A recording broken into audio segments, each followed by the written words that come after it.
Hello नमस्कार दोस्तों, welcome back my YouTube channel law with Roni. दोस्तों आप सभी का हमारे इस यूट्यूब चैनल पे स्वागत है। दोस्तों आज एक नए वीडियो और एक नए अपडेट के साथ आ रहे हैं जो कि यूपी पीसीएस मेन एग्जामिनेशन के लिए होगा। और खास करके साथियों ये माइनर एक्ट से जो क्वेश्चन बनते हैं जो हमारे मेन एग्जामिनेशन में, उसी माइनर एक्ट के टॉपिक को आज मैं आपके सामने लेकर के आया हूँ। और इसमें दोस्तों मैं आंसर फ्रेमिंग करने के बारे में आपको बताऊँगा कि कैसे आप अपने मेन एग्जामिनेशन में इस टॉपिक से रिलेटेड आप अपने आंसर को फ्रेम कर सकते हैं। दोस्तों जो आज मैंने टॉपिक लिया है वो protection of women from domestic violence act 2005 का एक्ट लिया है। और इसी एक्ट के बारे में दोस्तों आज हम इस वीडियो में बात करने वाले हैं। दोस्तों इसका जो प्रीवियस एक फर्स्ट लेक्चर मैंने ऑलरेडी ले लिया है, उसमें दोस्तों मैं आपको बताना चाहता हूं कौन कौन सा एक्ट मैंने करवा दिया है। दोस्तों उसमें मैंने करवा दिया है the sexual harassment of women at work place prohibition prevention redressal act 2013 का एक्ट मैंने दोस्तों उसमें करवा दिया है। और साथ साथ दोस्तों मैंने उसमें एक और एक्ट करवा दिया है the indecent representation of women prohibition act 1986 का।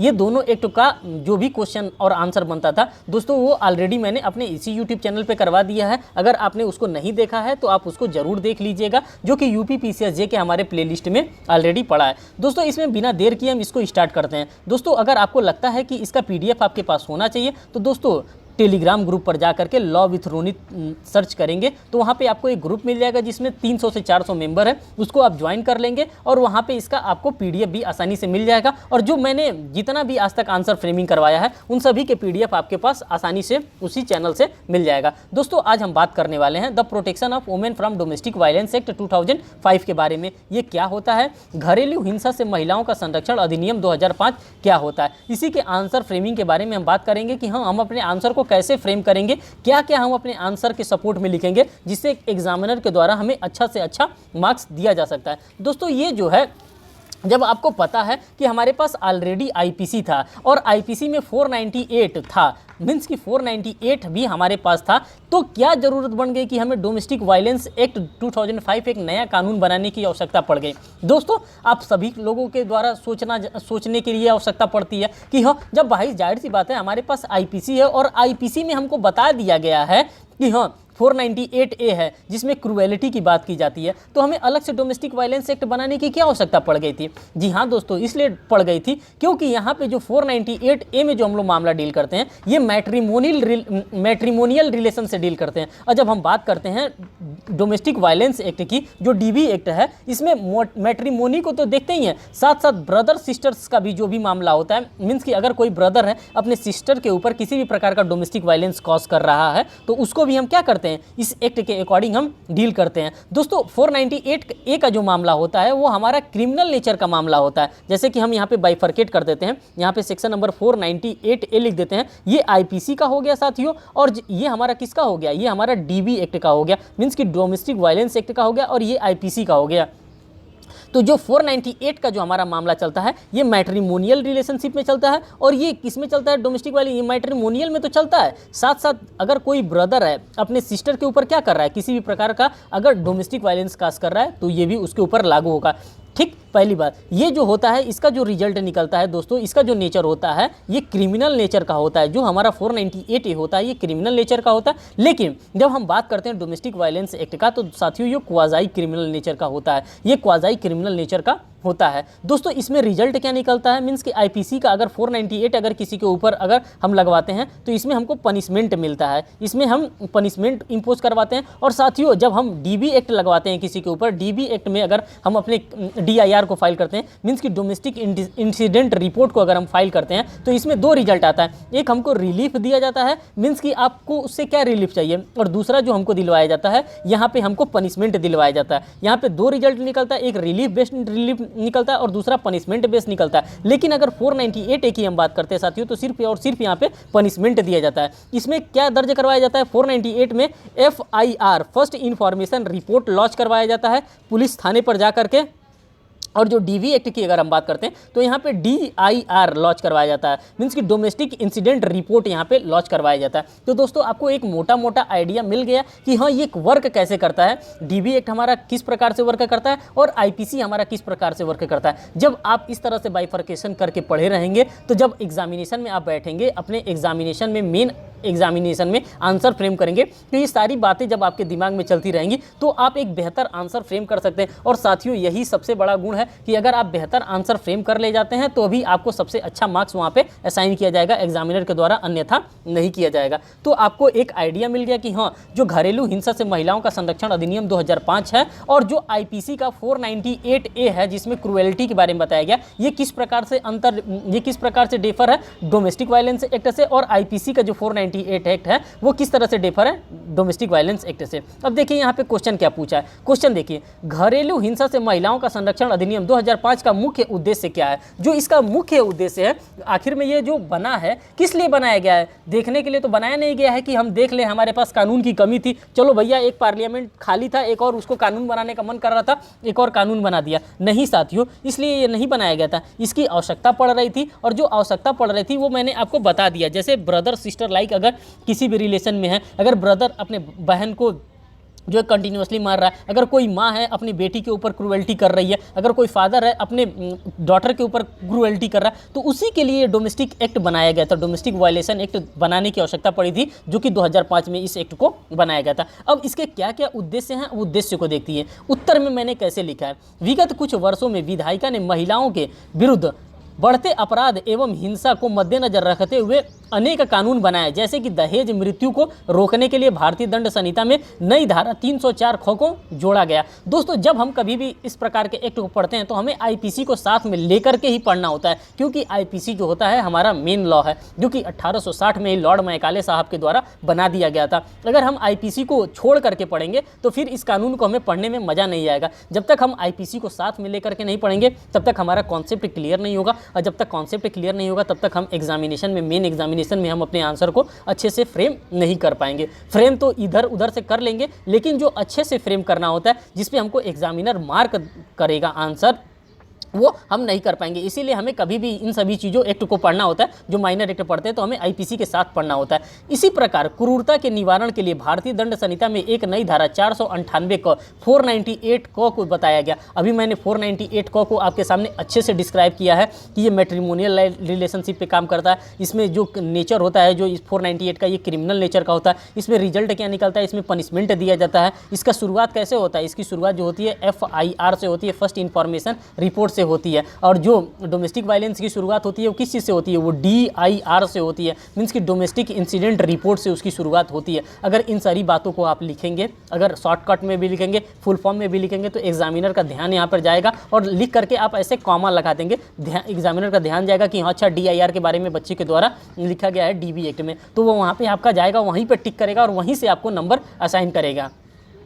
498 क के स्थान को दिया गया। कामकाजी महिलाओं के यौन उत्पीड़न के लिए विशाखा बनाम स्टेट ऑफ राजस्थान 1997 के मामले में उच्च न्यायालय के द्वारा अनेक दिशा निर्देश जारी किए गए। तो दोस्तों, पार्लियामेंट तो अपना लॉ बनाने का कार्य करता है, लेकिन सुप्रीम कोर्ट ऑफ इंडिया के पास भी अगर किसी भी प्रकार का मैटर चला जाता है, अगर सुप्रीम कोर्ट ऑफ इंडिया को लगता है कि इस पर किसी भी प्रकार का पार्लियामेंट के द्वारा कोई कानून नहीं बनाया गया, तो सुप्रीम कोर्ट ऑफ इंडिया हमारा इतना लिबरल है कि वो खुद ही गाइडलाइन बना करके दे देता है और कहता है कि इस गाइडलाइन का आप फॉलो करिए, तब तक फॉलो करिए जब तक कि पार्लियामेंट के द्वारा किसी भी प्रकार का इसके लिए कोई कानून नहीं बना दिया जाता है। तब तक हमारे दिए हुए गाइडलाइन के अकॉर्डिंग आप क्या करेंगे, काम करेंगे। वो भी एक लेजिस्लेचर हो जाता है, वो भी एक कानून का रूप ले लेता है, जो जजमेंट होता है सुप्रीम कोर्ट ऑफ इंडिया का। अब देखिए उपरोक्त श्रृंखला की अगली कड़ी के रूप में विधायिका ने घरेलू हिंसा पर काबू पाने के लिए सन 2005 में घरेलू हिंसा से महिलाओं का संरक्षण अधिनियम 2005 पारित किया।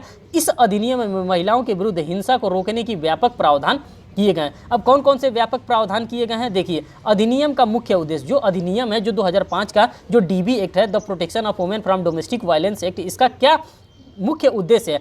अधिनियम का मुख्य उद्देश्य उसकी उद्देशिका में परिलक्षित होता है। जब इसके उद्देशिका को आप पढ़ेंगे, जब इसके प्रियम्बल को आप पढ़ेंगे, तो उसी प्रियम्बल को देख करके ही इसमें आपको पता चल जाएगा कि इसका उद्देश्य क्या है। अब साथियों, थोड़ा सा उद्देशिका के बारे में हम बता देना चाहते हैं कि उद्देशिका में इसके क्या लिखा है।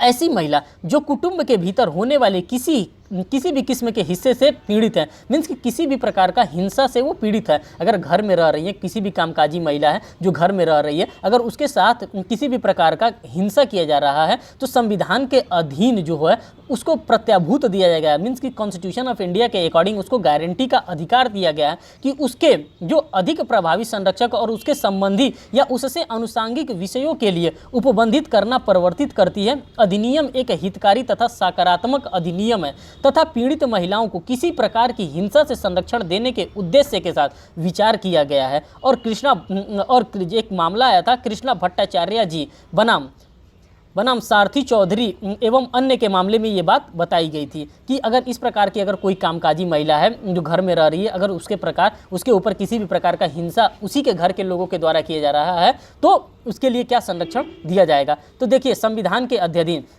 अध्ययन प्रत्याभूत महिला के अधिकारों के अधिक प्रभावी संरक्षक जो परिवार से उद्भूत किसी भी प्रकार की हिंसा से पीड़ित है। अगर परिवार में रह रही है किसी भी प्रकार के हिंसा से, मीन्स कि भाई आ रहा है डेली 4 झापड़ मार के जा रहा है, माँ आ रही वो भी 4 झापड़ मार के जा रही है, तो इस प्रकार की किसी भी हिंसा से वो पीड़ित है और उससे संबंधित या उससे अनुवर्तित मामले के उपबंध हेतु अधिनियम घरेलू हिंसा से पीड़ित महिलाओं के संविधान के अंतर्गत प्रत्याभूत अधिकारों को, मीन्स कि यहाँ पे प्रत्याभूत दे रहा है, गारंटी दे रहा है अधिकारों को और विधिक और अधिक प्रभावी एवं संरक्षण प्रदान करने तथा उसमें संबंधी मामलों को उपबंध हेतु अधिनियमित किया गया है। उसी के बारे में बताया गया है कि यहाँ पे अधिनियमित, उसी को देखते हुए इसको अधिनियमित किया गया। किसको अधिनियमित किया गया है साथियों? तो जो the protection of women from domestic violence act है 2005 का, इसी को अधिनियमित किया गया।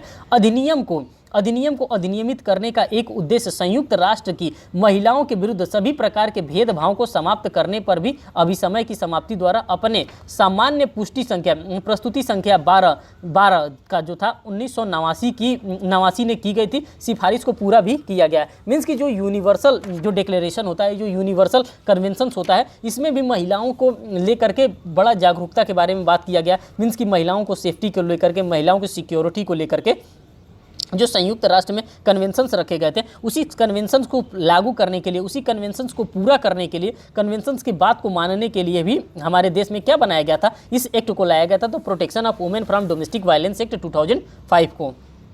अब आगे देखिए, घरेलू हिंसा निसंदेह मानवाधिकार का मुद्दा है। जाहिर सी बात है, अगर किसी के ऊपर अगर किसी भी प्रकार का हिंसा हो रहा है तो वो मानवाधिकार का मुद्दा है और विकास की भयावह स्थिति में है। 1994 का वियना समझौता और बीजिंग घोषणा तथा कार्यवाही हेतु प्लेटफॉर्म 1995 में अभिस्वीकृत किया गया था और भारत के द्वारा भी अभिस्वीकृत किया गया था और कहा गया था कि मैं भी महिलाओं के संरक्षण के लिए, मीन्स कि उनके विकास के लिए, उनके उद्गम के लिए मैं क्या करूँगा, मैं कानून पास करूँगा। और उसी की देन है the protection of women from domestic violence act को पास किया गया था 2005 में। साथियों, इसी से रिलेटेड मैं सेकंड क्वेश्चन भी लेकर के आ रहा हूं। सेकंड क्वेश्चन देखिए क्या है। सेकंड क्वेश्चन है, घरेलू हिंसा से क्या अर्थ है? घरेलू हिंसा का क्या अर्थ है? ये एक क्वेश्चन हो गया। अगर आपका 5 नंबर में आ जाता है तो इससे इतना ही क्वेश्चन बनेगा, घरेलू हिंसा से क्या अर्थ है।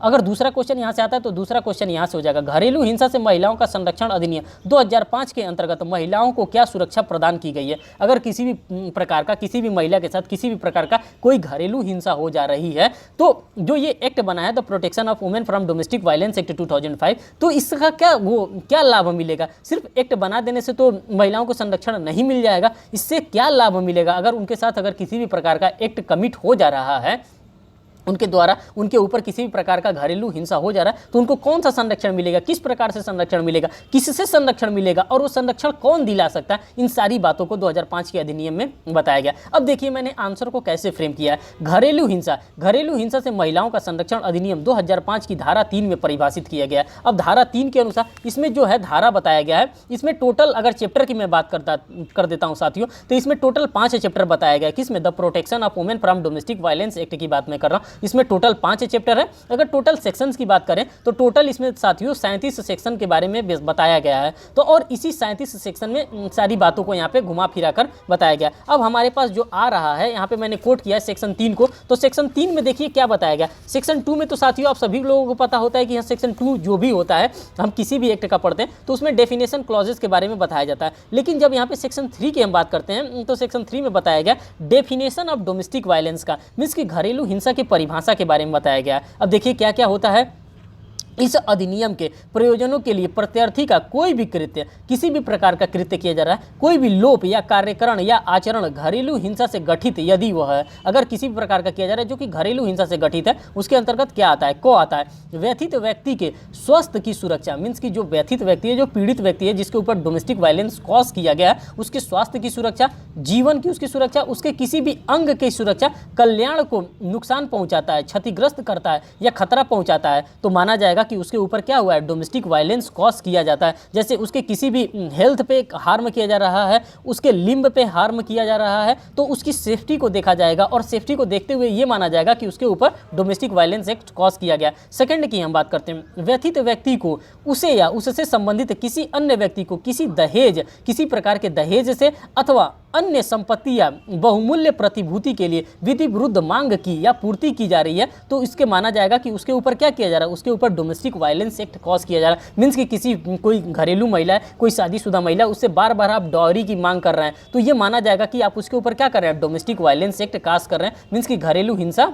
कर रहे हैं। अब देखिए गौ वाले में, यहाँ पर देखिए गौ वाले में मैंने क्या लिखा है, खंड क और खंड क में उल्लिखित किसी भी आचरण द्वारा व्यथित व्यक्ति को या उसके नातेदारी वाले किसी व्यक्ति को धमकी देने का प्रभाव रखता है। अगर इस प्रकार से किया जा रहा है कि तुमको मार दिया जाएगा, तुम दहेज नहीं लेकर के आ रही हो, तो तुमको डेली ताने सुनाया जा रहा है, तो ये क्या कहा जाएगा, ये सभी के सभी डोमेस्टिक वायलेंस एक्ट के अंतर्गत ये सारी बातें आती हैं और इसी को डोमेस्टिक वायलेंस एक्ट कहा जाता है और किसी चीज़ को डोमेस्टिक वायलेंस एक्ट नहीं कहा जाता है।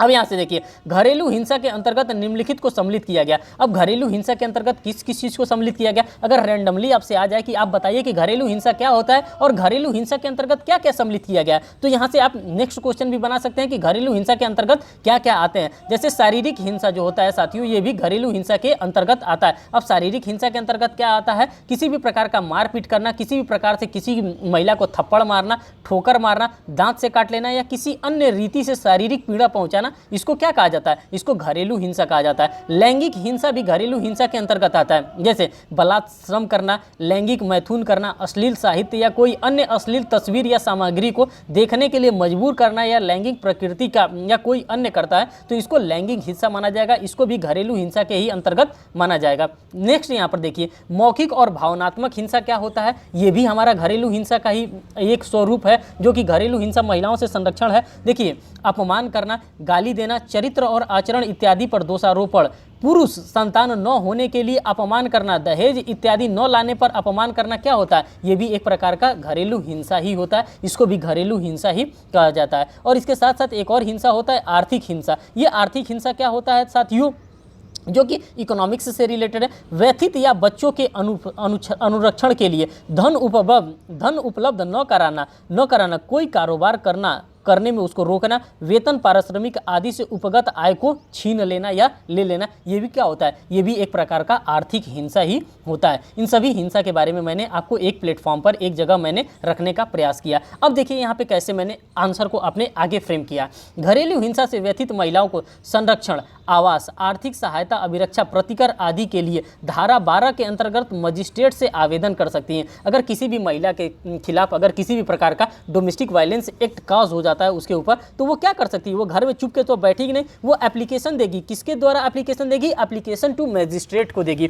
वो जो एप्लीकेशन देगी, जो प्रार्थना पत्र देगी, वो मजिस्ट्रेट को देगी और यहाँ पे वो क्या देगी, DIR देगी। DIR की बात जो मैं कर रहा था बार बार, वो DIR देगी, मीन्स की डोमेस्टिक इंसिडेंट रिपोर्ट देगी। वो बताएगी धारा 12 के अंतर्गत मजिस्ट्रेट साहब को कि मजिस्ट्रेट साहब हमारे ऊपर क्या किया गया, हमारे ऊपर हिंसा किया गया। कैसा हिंसा किया गया, घरेलू हिंसा किया गया। और वो क्या करेगी, वो सारी बातों को धारा 5 के अंतर्गत पुलिस अधिकारी को भी शिकायत कर सकती है। धारा 12 के अंतर्गत वो मजिस्ट्रेट साहब को देगी और धारा 5 के अंतर्गत वो पुलिस अधिकारी को क्या कर देगी, शिकायत कर सकती है। अब देखिए यहाँ पे क्या करा, घरेलू हिंसा की शिकायत मिलना अथवा जानकारी होने पर धारा 5 के अंतर्गत पुलिस अधिकारी, मजिस्ट्रेट, सेवा प्रदाता, जो सर्विस प्रोवाइडर होते हैं, जो सर्विस देते हैं, इस प्रकार के लिए अपने आप को रजिस्टर करवा कर रखें। सेवा प्रदाता अथवा संरक्षण अधिकारी का यह कर्तव्य होगा कि क्या कर्तव्य होगा, यह कि वह संरक्षण देगा, आवास देगा, अभिरक्षा देगा, आर्थिक सहायता देगा, प्रतिकर आदि आदि अनुतोषों के लिए मजिस्ट्रेट से आवेदन कर सकता है। कौन देगा? ये जो संरक्षण आवास जो देगा ये किसके द्वारा दिया जाएगा? ये पुलिस अधिकारी के द्वारा करवाया जाएगा। और ये कौन देगा? जो सेवा प्रदाता होंगे, ये सेवा प्रदाता के द्वारा ये सारी चीज़ें उनको देना होगा। किसको देना होगा? जिसके ऊपर डोमेस्टिक वायलेंस एक्ट कॉज हुआ है। ख वाले में देखिए, वह सेवा प्रदाता से सेवा प्राप्त कर सकती है। मीन्स कि जो सर्विस प्रोवाइडर होते हैं, सर्विस प्रोवाइडर अपने आप को रजिस्टर करवा कर रखते हैं सोसाइटी एक्ट के अंतर्गत, वो सेवा इनको प्रदान करेंगे। किसको? जिसके ऊपर किसी भी प्रकार का घरेलू हिंसा हुआ है। गौ वाले में, वह संरक्षण अधिकारी की सेवा प्राप्त कर सकती है। जो संरक्षण अधिकारी है उसका भी सेवा प्राप्त कर सकती है। उसे निःशुल्क विधिक सहायता, जो कि आर्टिकल नंबर 39A में बात किया जा रहा है फ्री लीगल एड के बारे में, वो फ्री लीगल एड को भी इसको क्या कराया जाएगा? प्रोवाइड कराया जाएगा। किसके द्वारा? जो सेवा प्रदाता होते हैं, सेवा प्रदाता के द्वारा इसको फ्री लीगल एड भी प्रोवाइड कराया जाएगा। जब अधिनियम की धारा 12 के अंतर्गत किसी अनुतोष के लिए मजिस्ट्रेट से आवेदन किया जाता है तो मजिस्ट्रेट निम्नलिखित को आदेश पारित कर सकता है। किस किस चीज़ का मजिस्ट्रेट आदेश पारित कर सकता है? संरक्षक हेतु आदेश धारा 18 के अंतर्गत आदेश पारित कर सकता है। ख में निवास हेतु आदेश धारा 19 में निवास के लिए आदेश पारित कर सकता है। किसके निवास के लिए? किसके संरक्षण के लिए? किसकी आर्थिक सहायता के लिए? किसके अभिरक्षण के आदेश के लिए? किसके प्रतिकर के आदेश के लिए? तो दोस्तों, जो घरेलू हिंसा से महिला पीड़ित हुआ है उसके लिए सारी आदेश को मजिस्ट्रेट साहब के द्वारा पास किया जा सकता है। ठीक, आप लोग के साथ मैंने सेक्शन भी कोट किया है। अगर आपके पास बेयर एक्ट होगा तो आप सेक्शन को भी कोरिलेट कर देंगे। यही बातें बेयर एक्ट में भी लिखी है जो मैंने यहाँ पे लिख करके आपके लिए लाया हूँ। दोस्तों, ये सेशन बस इतना ही था। इस सेशन में मैं इतना ही आंसर फ्रेम करके लाया था। दोस्तों, आप अपने कमेंट सेक्शन में जाइएगा और कमेंट करके हमें ज़रूर बताइएगा कि ये सेशन आपको कैसा लगा। क्या इससे जो मैं आंसर बता रहा हूँ ये आपके एग्जामिनेशन के लिए रेलिवेंट आपको लग रहा है कि नहीं लग रहा? अगर रेलिवेंट लग रहा है तो आप हमें पॉजिटिवली कमेंट करके बताइएगा। अगर रेलिवेंट नहीं लग रहा तो भी कमेंट करके बताइएगा कि इस प्रकार से आंसर नहीं आते हैं या ये आंसर नहीं आने के चांसेस हैं। जो आने के चांसेस है, जैसा अभी हो सकता है, आप हमें कमेंट करके बताएंगे। मैं वैसा ही आंसर आप लोगों के लिए फ्रेम करके लगातार लेकर के आऊँगा। और साथियों, अगर आप हमारे चैनल पर नए हैं तो चैनल को जरूर सब्सक्राइब करिएगा, वीडियो को लाइक करिएगा और बेल बटन दबाना तो बिल्कुल ही ना भूलिएगा, जिससे मैं कोई भी लेटेस्ट अपडेट लेकर के आऊँ तो वो लेटेस्ट आपको आसानी से मिल सके। बहुत बहुत धन्यवाद दोस्तों वीडियो को वॉच करने के लिए। Thank you.